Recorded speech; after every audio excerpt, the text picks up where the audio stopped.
হরে কৃষ্ণ। রাধে রাধে বন্ধুরা, কেমন আছো? আশা করছি সকলেই খুব ভালো আছো। নয়নমণি সেবা চ্যানেলে তোমাদের সকলকে জানাই শুভেচ্ছা ও আন্তরিক ভালোবাসা। সকালবেলা চলে এসেছি আমার গোপুসোনাদেরকে ঘুম ভাঙাতে।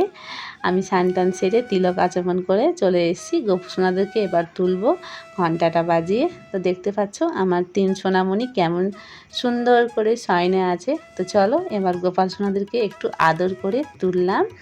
আর গোপাল সোনাদেরকে যখনই সকালবেলা তুলি আর একটু মুখটুকগুলো ভালো করে মুছিয়ে দিই। আর বিশেষ করে আমি শুধু জল দিয়ে যখন মুখটা মুছি চেষ্টা করি একটু অগুরু দিয়ে দেওয়া।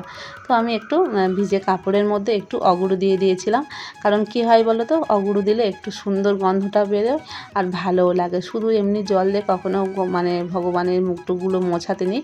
সব সময় চেষ্টা করতে হবে সুন্দর সুন্দর সুগন্ধযুক্ত কিছু দিয়ে, মানে অগুরো বা একটু কর্পূর বা গোলাপ জল যে কোনো কিছু দিয়ে, মানে একরকম দিলেও হবে, দিয়ে গোপাল সোনাদেরকে একটু মুখটুক মুছিয়ে দিলে সুন্দর একটা গন্ধও বেরোয়, ভালোও লাগে। তো আজকে তোমাদের ফুল তোলার দর্শনটা দেখাতে পারলাম না। এখন আমি ফুল দিয়ে মানে গাছে যে সমস্ত ফুল ছিল সেগুলো সমস্ত কিছু তুলে নিয়েছি, নিয়ে তারপরে গোপাল সোনাদেরকে সুন্দর করে সাজিয়ে দিলাম। আর হ্যাঁ, তোমরা কিন্তু কেউ, আমি সবসময় বলি আমার গোপাল সোনাদেরকে তুলে আমি কিন্তু সঙ্গে সঙ্গে জামা কাপড় চেঞ্জ করাই না। কারণ সকালে আমার অনেক কাজ থাকে, তাই সেগুলো করাতে গেলে একসঙ্গে করাতে গেলে অনেকটা দেরি হয়ে যাবে। তো সেই জন্য আমি গোপাল সোনাদেরকে একেবারে যখন স্নান করাই তখন কিন্তু জামা টামাগুলো চেঞ্জ করে দিই। আর এখন দেখো সকালের ভোগে আছে একটু কলা দিয়েছি আর লাড্ডুটা আমাদের এখান থেকে সব সময় যায়, তাই চেষ্টা করি যখন কিছু না জোগাড় থাকে তখন একটু লাড্ডু দিয়ে দিই। আর আগের দিনে রাত্রে মানে আম দিয়েছিলাম, তো আমটা ছিল কিন্তু আম দিলাম না, কালকে আম প্রায় 2-3 বার দেওয়া হয়ে গেছে। তো সেই জন্য আজকে কলা আর লাড্ডু দিলাম। আর আগের দিনের পূর্ণিমা ছিল আর আজকে যেহেতু রবিবার, তো সেই জন্যে তুলসীপত্র আমার কাছে সবসময় মজবুত থাকে, নেই, সেই জন্যে আমি শুকনো তুলসীপত্র দিলাম। তো সবসময় এইরকম তুলসীপত্র আমি কিন্তু জোগাড় করে রেখে দিই, কারণ কখন কীরকম অবস্থায় হয়তো এক সময় পূর্ণিমা পড়ে গেল, তো সেই সময় দ্বাদশীও থাকে, মানে এই সব সময় তো তোলা যায় না। তো মানে মাঝের মধ্যে আমরা ভুলেও যাই। তো এই রকমভাবে যদি তুলসীপত্র সংগ্রহ করে রেখে দেওয়া যায়, মানে তখন আর কিন্তু কোনো অসুবিধা হয় না। চলো আমার গোপাল সোনাদেরকে ভোগ লাগিয়ে তারপরে আমি একটু আরতি করে নিলাম ধূপ দিয়ে। তারপরে আমার গোপাল সোনাদেরকে আবার বেলাতে আমি কিছুক্ষণ পরে আবার জল খাবার যেটা আমরা করব সেটা আবার গোপাল সোনাদেরকে দেবো। তো চলো তোমাদেরকে আবার জল খাবার কী করেছি সেটাও তোমাদেরকে দেখাচ্ছি। তো দেখতে পাচ্ছ আমি এখন করে নিচ্ছি পাস্তা। তো এই পাস্তাটা কিন্তু আমার ছেলেমেয়ে ভীষণ ভালোবাসে। ওদের এই সমস্ত খাবার হলে একটু মানে ওরা বেশি পছন্দ করে, বা রুটি ফুটি হলে ওরা অতটা মানে পছন্দ করে না। তো সে চেষ্টা করি যখন বাচ্চারা যেটা পছন্দ করে সেটা করে দেওয়ার।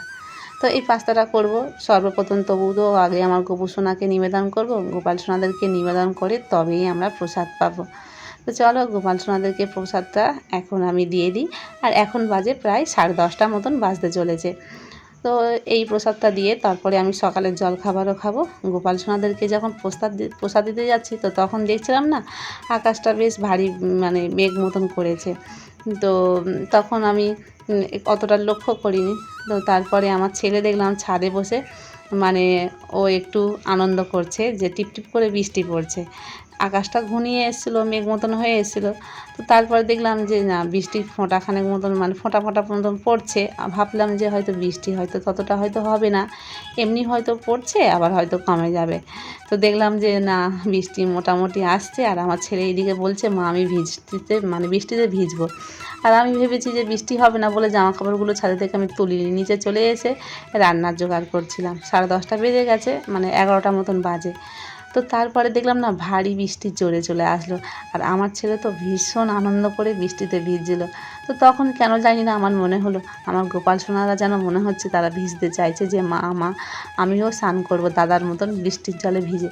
তো তাড়াতাড়ি করে চলে আসলাম আর দেখলাম যে খুব বৃষ্টি হচ্ছে। তো এই যে জামা কাপড়গুলো একদম ভিজে জল হয়ে গেছে, তো তুলে নিলাম। এগুলো কিন্তু ভিজেই ছিল। আর তারপরে আমার গোপাল সোনাদেরকে ছাড়িয়ে নিয়ে চলে আসলাম। আমার মেয়ে ছেলে দুজনাই সবাই বাড়ি রয়েছে, আর ওরাও ভীষণ আনন্দ করছে। খুব জোরে বৃষ্টিটা এসছে।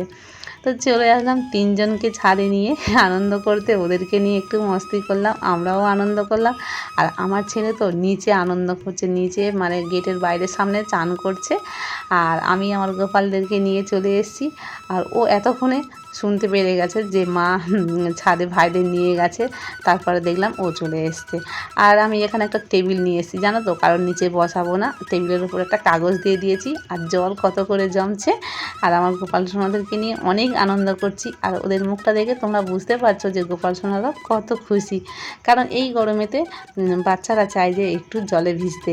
তো আমরাও ছোটোবেলায় অনেক মজা করতাম এই রকম বৃষ্টিতে ভিজে, তো সেই জন্যে ওদের সঙ্গে আমিও ভিজে নিলাম। আমার কিন্তু সকালবেলা স্নান হয়ে গেছিলো, তো তবুও আমার সোনামণিদেরকে নিয়ে আমিও বৃষ্টিতে ভিজে গেলাম। তো প্রায় অনেকক্ষণ আমরা প্রায় 15 মিনিট মতন জলে ভিজেছি, বৃষ্টিতে অনেক আনন্দ করেছি। তারপরে ভাবলাম যে না, আর বেশিক্ষণ জলে মানে আমার দুষ্টুদের রাখা যাবে না, কারণ কষ্ট হতে পারে, যেমন আমাদের ভিজলে মানে কষ্ট হয়, জ্বর আসে। তো সেই জন্যে আগের দিনে কিন্তু মানে স্নানযাত্রা গিয়েছে গোপাল সোনাদের, ভগবানের জগন্নাথ দেবের, তাই বেশিক্ষণ আমার গোপাল সোনাদেরকে আমি ভিজাবো না। তো চলে আসলাম, গোপাল সোনাদেরকে তুলে নিয়ে তারপরে ভালো করে আমি মুছে মাছে নিচ্ছি। আর আমি কিন্তু মানে এখনও জামা কাপড় ছাড়িনি, আমি আগে আমার গোপু সোনাদেরকে মানে গাটা মুছিয়ে ড্রেস চেঞ্জ করে দিয়ে তবে কিন্তু আমি আমার গোপাল সোনাদেরকে রেখে দিয়ে তবে আমি ভিজে জামা কাপড় ছাড়বো। আর আমি তো পুরো ভিজে আছি। আর আমার ঠাকুরঘরটাও মানে যেখানে মেঝেতে প্রচুর হারে জল পড়েছে জানো তো। তো চলো গোপাল সোনাদেরকে ভালো করে আগে মুছিয়ে দিই, মানে ওরা কতটা আনন্দ পেয়েছে তো দেখে তো বুঝতে পারছো। তো এবার গোপাল সোনাদেরকে তিনজনকে জামা কাপড়গুলো পরিয়ে দেবো। আর আমি তো গ্যাসে ভাত বসিয়ে দিয়ে আর আমার গোপাল সোনাদেরকে নিয়ে ভিজে ভিজে আনন্দ করছিলাম, এদিকে ভুলে গিয়েছিলাম যে ভাতটা বসানো আছে। তো আর একটু হলে কিন্তু আমার ভাতটা পুরো একদম মানে ফ্যানে ভাত হয়ে যেত, মানে আর 2-3 মিনিট দেরি করলে, মানে মনেই ছিল না যে আমার ভাত রান্না করতে আমি বসিয়ে রেখেছি, মানে এতটাই আনন্দ করছিলাম গোপাল সোনাদেরকে নিয়ে। তো সত্যি বাচ্চাদের সঙ্গে আমরাও মাঝে মাঝে বাচ্চা হয়ে যাই, ভালোও লাগে। এই সব স্মৃতি একটা পুরাতন স্মৃতি, কারণ সব সময় তো এমন মোমেন্ট আসে না। তো যাই হোক, গোপাল সোনাদের জন্য আমারও বৃষ্টিতে ভেজা হলো।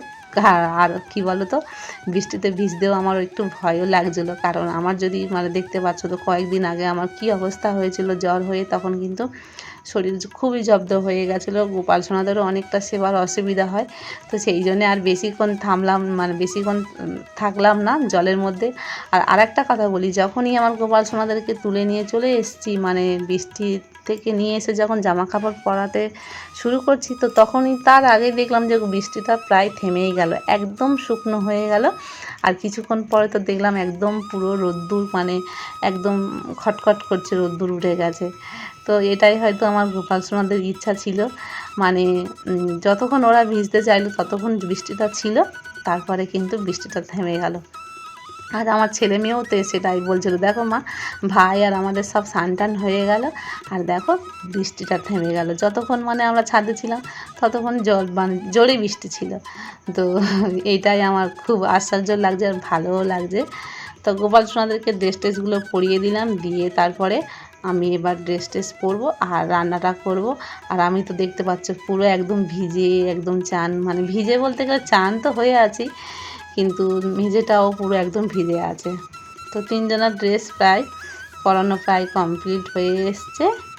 তো তোমাদের কেমন লাগলো অবশ্যই কমেন্ট করে জানিও। আর চ্যানেলটি যারা এখনও পর্যন্ত যারা সাবস্ক্রাইব করে নাওনি, চ্যানেলটিকে এক্ষুনি সাবস্ক্রাইব করে নেবে, পাশে থাকা বেল আইকনটিকে ক্লিক করে নেবে, যাতে আমি নতুন ভিডিও পোস্ট করলে তোমাদের ফোনে সঙ্গে সঙ্গে নোটিফিকেশান পৌঁছে যেতে পারে। আর এবারে আমার তো রান্নাবান্নাগুলো রয়েছে, গোপাল সোনাদেরকে একটু বসিয়ে রেখে কিন্তু আমার রান্না করতে হবে, কারণ আমি যেই সময় রান্নার জোগাড়টা করছিলাম সেই সময় বৃষ্টিতে ভিজতে গেলাম, তাই আমার কিন্তু কোনো জোগাড় হয়নি।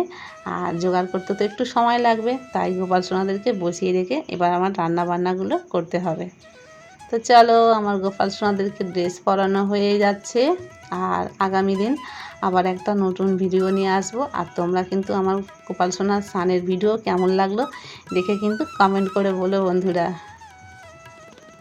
তো চলো, দেখতে পাচ্ছ আমি এবারে ভিজে গেছি, আর এবারে আমার রান্না বান্নার পালা। রাধে রাধে, হরি বল।